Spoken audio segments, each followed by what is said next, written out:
Alright guys, this is what happens in anticipation of a snowstorm.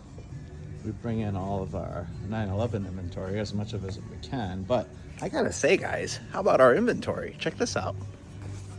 A couple GTSs, that GT3 is sold, that 918 is available, base 911, the Spider just sold. Just traded in this manual GT3. Any takers? Got this GTS is available. CPO Targa available. Brand new Targa 4S available. 22 911 available. This cab is available. Yeah, lots of cool cars. That Turbo GT is sold. That 2015 Turbo S is a steal. Certified, 25,000 miles, 10-year-old car. Available for less than 150K certified. But ever wondered what we do when it snows? We try and get as many cars as we can inside so that we don't have to clean them up afterwards.